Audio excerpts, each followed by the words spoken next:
Hey y'all, Scott Horton here for the Council for the National Interest at councilforthenationalinterest.org. CNI stands against America's negative role in the ongoing Israeli-Palestinian conflict, the war party's relentless push to bomb Iran, and the roles played by twisted Christian Zionism and neocon-engineered Islamophobia in justifying it all. The Council for the National Interest works tirelessly to expose and oppose our government's most destructive policies, but they can't do it without you. Support CNI's push to straighten out America's crooked course. Check out the Council for the National Interest at councilforthenationalinterest.org and click Donate under About Us at the top of the page. That's councilforthenationalinterest.org. Our first guest on the show today is the great Mark Thornton of predicted and explained the housing bubble back before it popped, of the senior fellow at the Ludwig von Mises Institute. Welcome back to the show. Mark, it's been about 8 years or something. Good to talk to you again.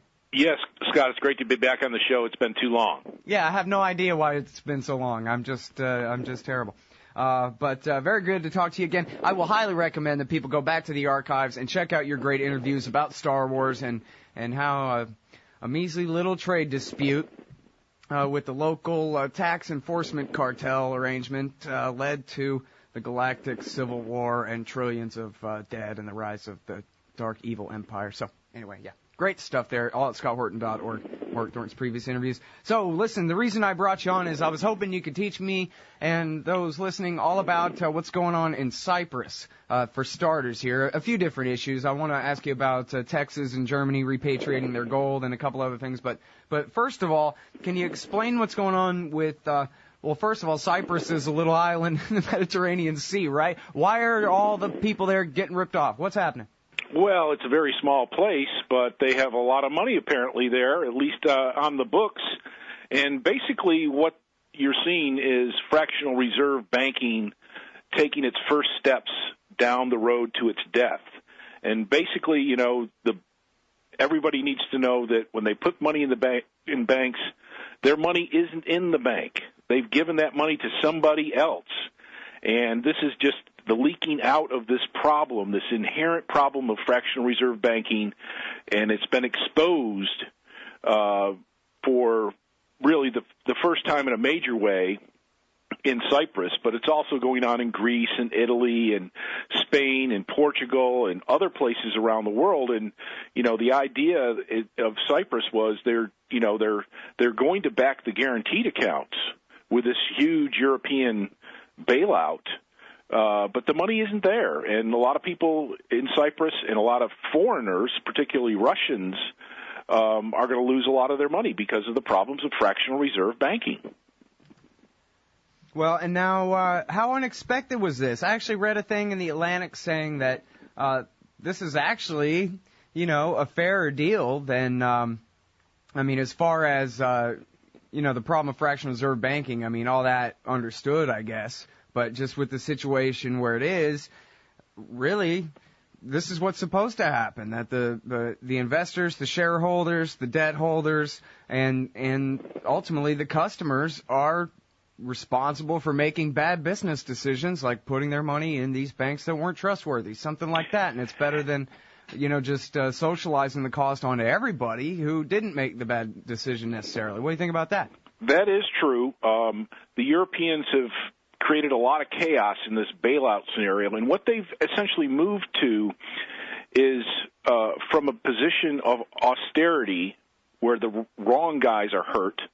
They've moved more in the direction of what a bankruptcy court would have done, which is protect certain asset class owners and to make the pain fall on asset class owners that had the most to gain. And so they have moved in the right direction in terms of what a bankruptcy court would have done in this situation. But it's a larger problem. Basically, European banks overall have lent out a lot of money to other countries that are bankrupt now and to other loans which have failed, and there's just not enough money to cover all of the deposits throughout most of the Eurozone. So they've improved the bailout over time in response to the outcry. The idea of going after the money of guaranteed depositors. I mean, if that was the case, there'd be a massive worldwide run on the banks. Well, and this is the thing. I mean, when you talk about the end of central banking, does that mean the beginning of people understanding what this means? That, I think whatever version of FDIC insurance you have in your country is actually not enough really to guarantee the loans, and that really it is all a house of cards? That's right. I mean, in the United States, your money in the bank is guaranteed by the government, but they don't have the money to cover all of the bad loans either. So they're hoping to string this out by bailing out, the countries where the bankruptcy is exposed in places like Greece and Portugal and Cyprus. But ultimately, over the entire system, governments don't have the funds or don't have access to the funds other than simply printing up the money, that there's not enough money to cover the entire system. And so they're trying to plug the gap in Cyprus, and they're trying to continue on the confidence game to generate confidence and to put out these little fires before they get out of control. But if you look at the overall numbers, they just don't balance out. The Europeans have set aside 500 billion euros to meet future contingencies such as the Cyprus thing. So the teeny country of Cyprus cost them 10 billion euros, or basically 1/50th of their emergency fund. But Cyprus is a far smaller economy compared to places like France and Italy and Spain. Now, those are going to be massive problems once they're uncovered. Mm-hmm. Well, so why don't they just do like Ben Bernanke and just monetize every kind of debt that there is in the world and flood at least the banks with enough new currency to fill in all their holes? Well, see, in Europe, this is why it's come to light quicker than in other places, because the independent European economies, such as Cyprus, they don't have an independent monetary authority to do that kind of contingency, to print up all these hundreds of billions and trillions of dollars that Ben Bernanke has. They don't have that independence, and the European Central Bank didn't even have the authority prior to this crisis to do things like that. The idea was to have a sound monetary system to provide people with confidence to put money in banks and for banks to loan money and all that. But they don't have that contingency until this crisis developed, and then they put together that 500 billion euro emergency contingency plan. So, it looks like that's ultimately what they're going to do, is just print up more and more and more and more money for this bailout. But then again, all you've done is you've taken a crisis in the real economy and transferred it onto the government debt, and now they're transferring it from a fiscal problem to a huge monetary problem. And the whole world is in on this problem. The Federal Reserve is printing money like crazy and with 0% interest rates. The European Central Bank is increasing its money supply as fast as it can. The new government in Japan has promised to fight deflation with a massive increase in inflation. And the Chinese are in on it. Most central banks are in on it. Other countries have very easy monetary policies relative to their economic conditions, so that everybody is bringing down their interest rates, trying to prevent, essentially, we're in a currency war, Scott. All of these countries, from Norway to Korea, into India, everybody's trying to prevent their currencies from appreciating against the U.S. dollar and the euro. And so we've entered this currency war where everybody is trying to print more and more money to keep their governments going, their economies going, and it's just driving down the value of money worldwide. And, money is such a key element that we often take for granted, especially here in the United States, because we've had the almighty dollar. And but that's so very important for everything we do, all the contracts we're involved with, our wage rates, our savings, our bonds, our life insurance policies. Everything is based on somewhat stable money. And if they're going to go into this currency war, it's going to disrupt just about everything. Okay, now, I was hoping you could stop right there and define exactly what you mean by currency war there. For example, it's been said many times that a big part of the Arab Spring revolution was that those people were rioting on an empty stomach, that, basically they're living on $2 a day, and now all of a sudden their $2 is only worth $1, which means they can't afford to feed their family, and they get really interested in regime change all of a sudden, that kind of thing. And there's a lot of history to that same kind of thing. And so I guess, I read a few things even at the time.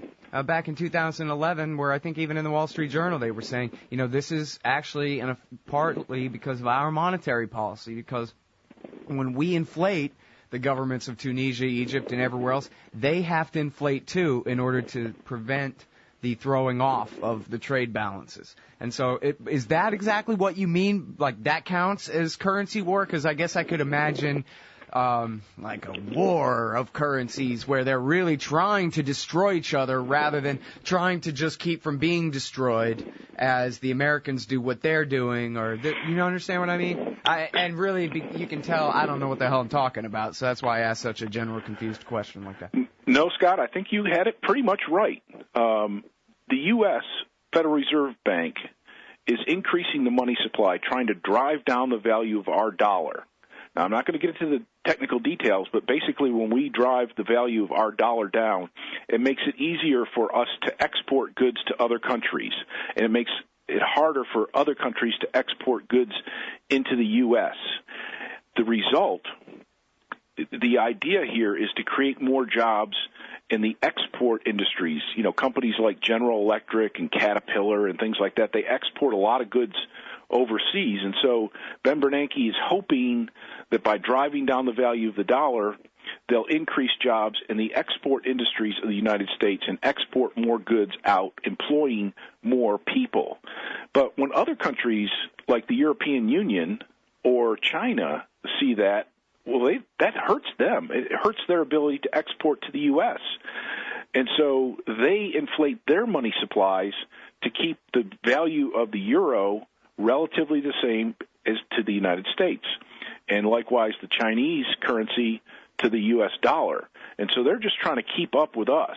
Norway is increasing its money supply to keep its currency from appreciating against its neighbors in Europe with the euro. And so everybody has to follow the lead of the U.S., the dominant world currency, in order to keep their currencies roughly in line with the U.S. dollar so that their export industries are not hurt.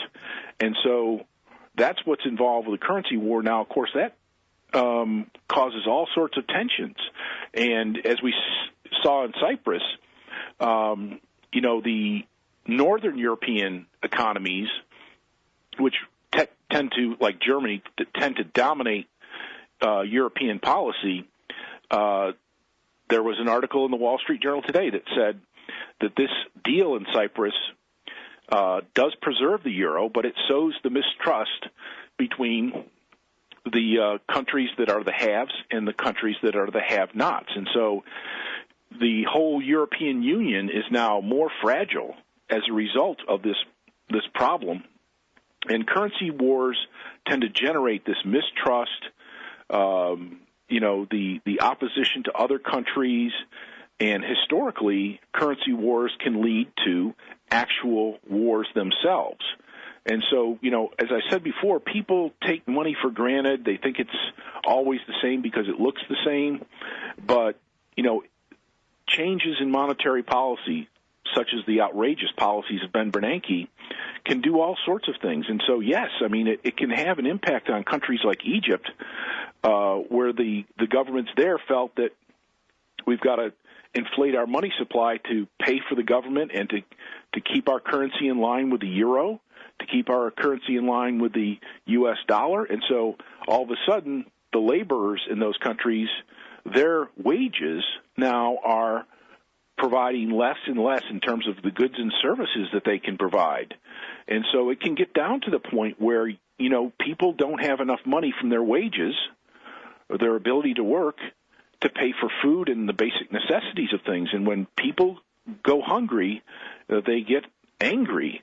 And that anger, if it's at the social level, where everybody is angry and everybody is posting on Facebook and Twitter and social media, etc., that, things are hard, things are getting worse, that is the type of thing that ultimately lead to social upheaval and a crisis in the economy, a crisis in confidence, and, of course, the stock markets over there have generally been closed or have been totally trashed as a result of all this. And so, the crisis has not helped in places like Egypt or Syria, have obviously not helped the economies over there, but it's an indication of, that things were bad over there. The rulership was bad, but these changes in money around the globe have helped ignite some of these social and political crises. Mm-hmm. Well, and it's a double whammy too, right? First you have the collapse of the big artificial prosperity, as prosperous as it seemed to be. I don't know, but then you have the even worse, or at least the double whammy. The next thing to hit you is the inflation to try to make up for the giant crash that the previous inflation had caused. But I am still a bit confused about the notion of currency war as you define it here, Mark, because it seems to me like, Ben Bernanke raises this or that a quarter of a point or does this or that to try to undermine the euro, gain advantage one way or the other for, I don't know who counts as whatever American interest, maybe just the interest of the U.S. state benefiting at the expense of the Europeans or the Chinese or whoever. All they do is just adjust immediately as well, right? That's why they're always yelling about China, saying, "Oh, China, it's not fair the way you keep depreciating your dollars." All they're saying is, we wish you wouldn't when we undermine you by, printing, depreciating our dollars, and damn you for keeping up with us is really all they're saying. So, but I don't understand at that point, then what's the point of this if it doesn't ever work, Well, Scott, we are talking about government here. We are talking about politicians, and and ultimately their interests. You said, what are their interests? Well, their interests are the corporations, basically. Their interests are the banks, the big banks, and all the big corporations who are generally exporters, right? And so they're pushing this monetary policy to help those large corporations and those financial firms benefit. They're bailing out the banks, and they're trying to provide a indirect subsidy to these corporations. And so, it's, Ben Bernanke would not admit to any of this, that he's engaged in a currency war, but they're all basically passing the buck. I mean, Mitt Romney said China was a currency manipulator, but basically China is just following our lead. If we change our monetary policy to lower or raise the value of the dollar, they're going to change their monetary policy to lower or raise their currency. So they're not really the lead manipulator. It's the U.S., which is the lead manipulator in this currency war. And unfortunately, Scott, once you start a currency war, it's very, very difficult to stop that currency war, to stop that monetary policy. I mean, if Ben Bernanke is, going along and buying up $50 billion of government debt every month, it's pretty hard to stop that process, because if he stopped it, interest rates would rise significantly, and that would have bad short-term ramifications for the U.S. economy. And so once you start these currency wars, once you start on down the road of runaway inflation, it's very hard to stop that, because there's a lot of pain and obvious pain associated with stopping that currency war.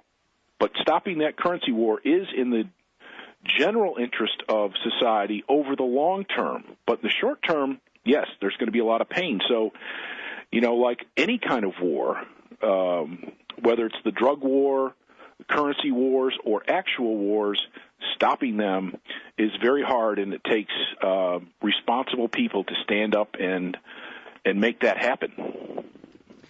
Okay, now, wanted to ask you about the Texas and German, give me my gold, I want to hold it myself kind of attitude going on lately, and I'm going to see if I can try to, well, I don't know if I can work, two topics into one question, but I'm sure you could address that in your answer to the question I really want to ask, which is that, best I can tell from, as an economist, I'm a great anti-war guy, as Lou Rockwell once said in a different context about someone else. But anyway, so here's what I wanted to ask you. The Austrian school, particularly you Mises Institute types, said, hey, it's a giant housing bubble, and it's going to crash, and it's going to be horrible, and you have no idea just how big this sine wave is, but boy, is it going to hit you hard. And then that's exactly what happened.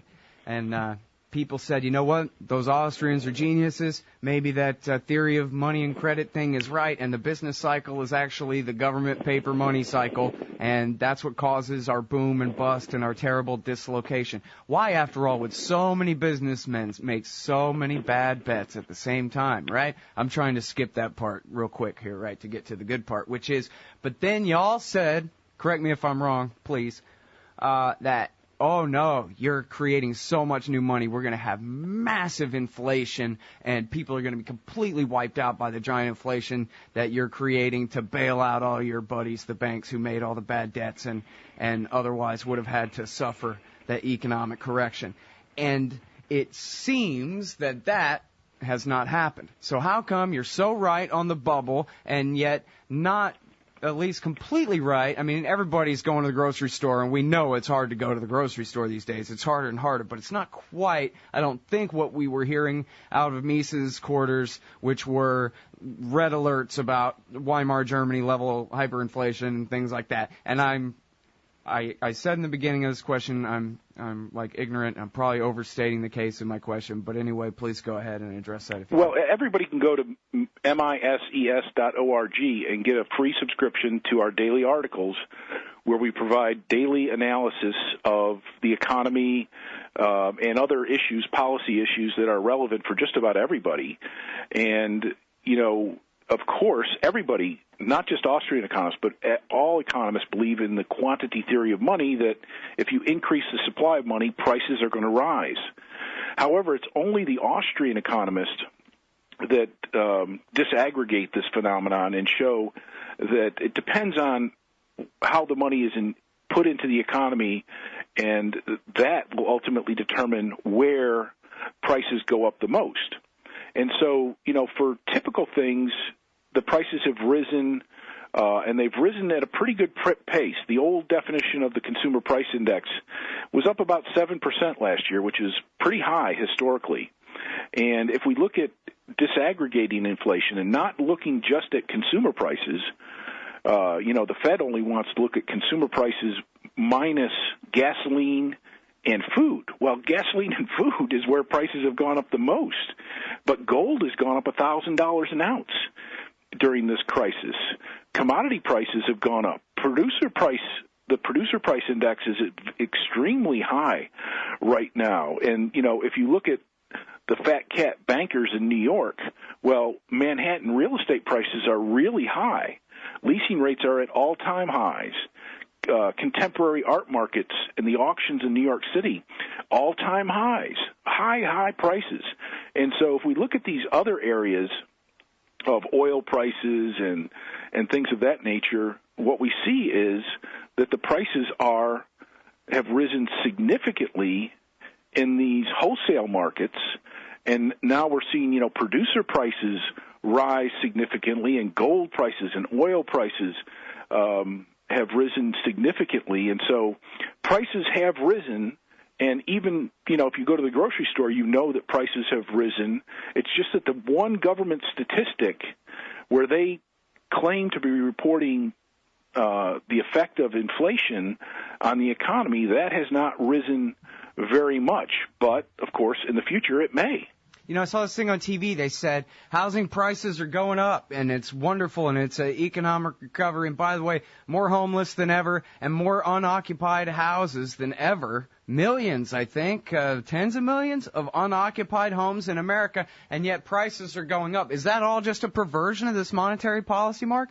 It's largely a result of that monetary policy. The Fed is buying $45 billion of mortgages every month, and they've kept the interest rate on mortgages incredibly low, artificially low, of course. And so that has helped reduce the fallout of the housing bust, and it's turned it around temporarily, primarily because the way the system is set up, they've basically kept a lot of the foreclosures off of the market, and those are those empty houses that people have abandoned over the last few years. They've stopped paying their mortgage, and they've basically moved to places where they can find work, like North Dakota even. And so, yeah, a lot of the changes that we've seen, the sharp uptick in housing prices that we've seen the last couple of months, is partly statistical. It's partly real, but that real part is basically fueled by the incredibly low interest rates that the Fed subsidies have provided for those who can qualify for a mortgage. The rates are low, but it's extremely hard to get qualified anymore for a home mortgage. All right, I'm sorry we have to leave it here. It's my fault I called you late. There's still much more to talk about. I hope I can have you back on the show sometime very soon, Mark. I'd love to do that, Scott. Okay, great. Thanks Take very care. much for your time today.